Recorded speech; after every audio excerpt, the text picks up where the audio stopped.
Hey, what is going on, everybody? Boilon here, back for another video on Raid Shadow Legends. And in today's video, I want to talk about how you can prepare for what's probably going to be some of the most important upcoming events in Raid Shadow Legends. Now, obviously, I have no confirmation about this, but if we look at the timeline as to where we are, and I talked about this in a previous video, that I think it's really important. I think there's something really big that's going to be happening pretty soon. There's a lot of kind of previous data to suggest this, and there's some hints by Plarium themselves about something that's going to be around the corner. I want to talk about this in today's video, but before we get started, I do want to remind people that if you haven't started playing Raid Shadow Legends yet, what are you waiting for? Download using the QR code in the top right or in the link in the description below to get yourself Karato Fox Hunter, Legendary of the Shadowkin for free. Also, 3 amazing epics to go alongside him. You can get Ugo, Lady Annabelle, and Fane at account level 10, 20, and 30. And until the end of the month, you can still get yourself the legendary Tholin Falbeard absolutely free by plugging in the promo code Demon Slayer within the first 48 hours of a brand new account. Okay, so what am I talking about? Well, there's a few things, but I kind of want to pivot to not this. We're gonna get to that. This picture, this image here. We're gonna zoom in a touch.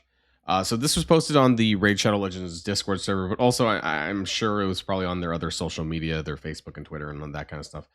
Strange rumors abound in the shady inns of Talarian cities, from Arnok to Kumoshiro, which I think is Arnok. Is that the Bannerlord's capital? I forget the lore on this. Kumoshiro for sure probably sounds like a Shadowkin thing. Those with a vested interest in the local underworld. Speaking of bizarre newcomers, importance of brewing trouble. You better be prepared for whatever challenges await the realm this time. Okay, bizarre newcomers. And if you zoom in even further, right, you see, so a picture, I don't know, is this like a particular city? Anyways, you have a Shadowkin character here on the side. I don't know what character, is that Obro? I don't know. Some Shadowkin character there on the rooftops. And then you see a city with glowing green lights from at least the street level. So some interesting stuff there. I've also taken a look at some of the other raid content creators and what they're thinking about, that this is somehow going to be related to what we have going on right now with the World Lizard Day, Lizard Summon Pool, the news related to lizards and things like that. So if I don't know wherever it was, I swear there was a general news. No, I swear there was something Lizardman Summer Pool, but basically about this, and there was a big post about World Lizard Day and things like that. So I have a feeling that there could be something in relation to this, that we might be getting more Lizardman characters. Now, exactly who or what is the big question. And if we go back, right, and we look back around this time, and I talked about this in a separate video, we had the Asgard Divide event. Now, this was not a collaboration as such. However, it was basically a three-month long event, essentially, right? This was available from August 21st to October 24th. What day is it today? Well, it's August 18th today. So we're pretty close. And this was announced on August the 15th, or at least on Hell Hades, as this was published on August 15th. So that's basically this week. We maybe will see an announcement later on this week about specifically what we might be getting. This was also a pretty impactful event, I think, as well, for this period of time.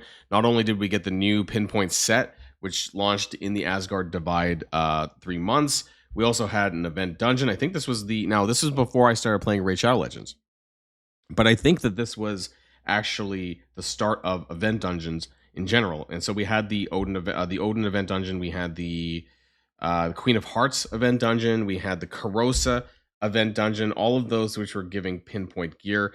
And maybe we're going to have another one coming pretty soon as well. This also rewarded us with the Loki chase, and that was a free character there. And then they had the Thor fusion event as well, right? And I wanted to kind of double back to that one as well. Did I do that one? The fusion event, he was in the past fusion events, but when you look at the page for some reason, for 2024, it does show the kind of the wrong dates a little bit, because it says August the 5th, which is not true. I don't think it started, because they're not 6 weeks long, so that was a bit weird. But I think it was more like the end of August, or maybe the start of September, anyways, to September 18th. And he was an amazing champion, right? So there was a lot of good things going during this time. So I am super excited. And then Freya was also a guaranteed champion through the Freya Deck of Fates. So that was October the 7th. That was later on. So this is basically going to be like a 2-month thing, probably.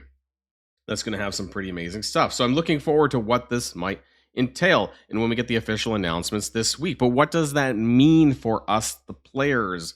It means that we should try and save as many shards and resources as possible going ahead into this kind of stuff. What does this mean? This means even your mystery shards, believe it or not, mystery shards can be very helpful when it comes to fusion events in Summon Rush. Now, this is a pain in the ass to spend them, which is why I still have so many, but I might actually liquidate them sometime soon.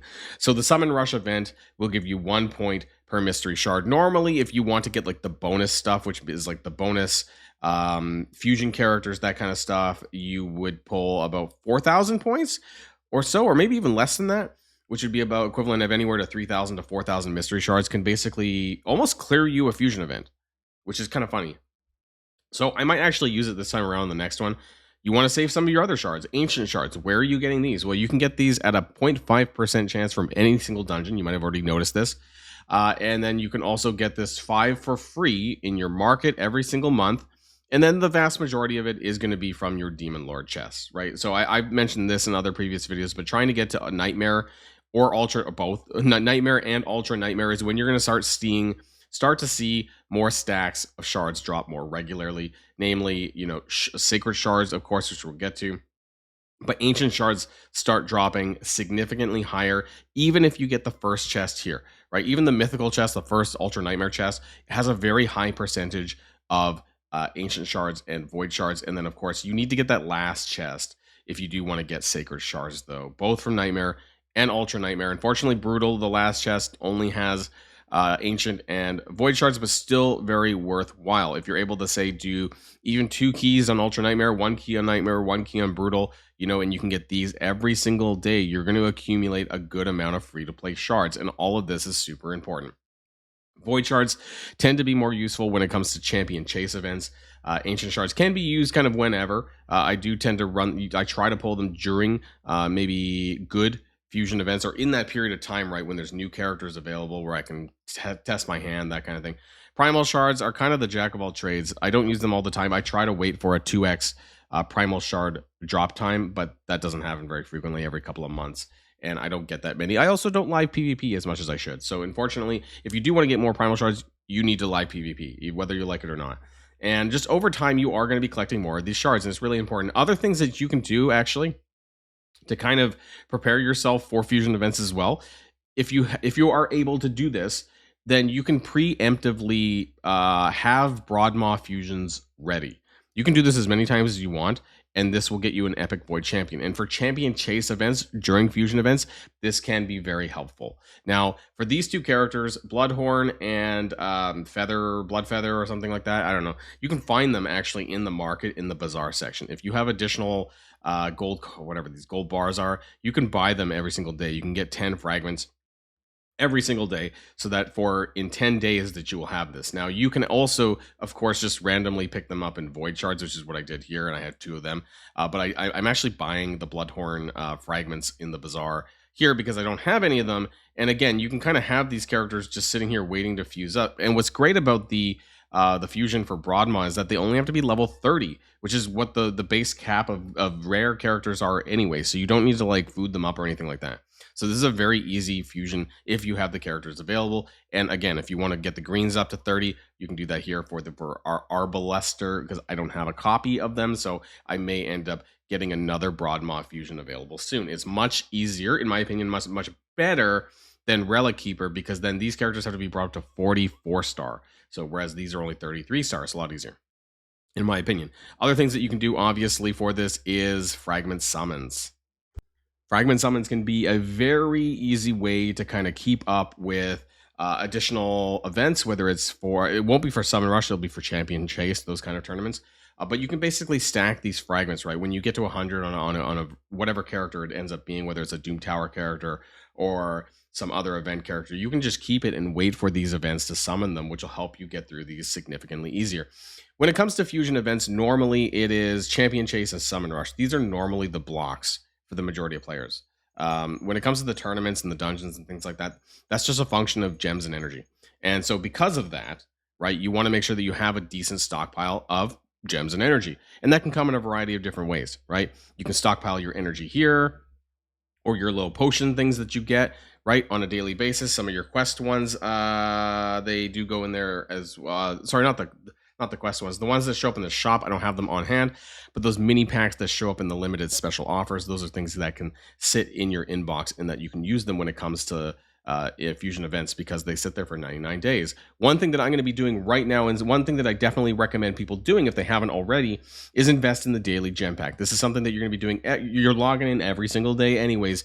You might as well stockpile some more gems for the next fusion event or next major event that's coming your way, whether it's the fusion or whether it's like a Titan event or things like that. That's going to be really important in the days to come. And I'm actually going to be picking up one of these daily energy packs because I could actually use the multis, but the energy in general, I could use a little bit more ahead of this next event or whatever it's going to be. So I'm actually going to go ahead and purchase this. This is something that I do maybe like once a month. I don't do this every 2 weeks, but I usually try to do this at least once a month. It's about $20 US, and I think it is the best value as far as available energy packs go. So I'm going to go do that, $27.99 Canadian or $20 US, and I'm going to claim this now. Now, again, what's great about this is it goes straight to the inbox, so I can claim the multi-battles. But as far as the energy goes, they can keep stacking up here. So you might have seen some of this. This is actually from another energy pack that I did about 3 weeks ago. So there you go. That's what I'm going to be doing in order to hold for these events. I am super excited for whatever's around the bend, and I really hope we get to announce something very soon. I hope Polarium gets to announce something very soon.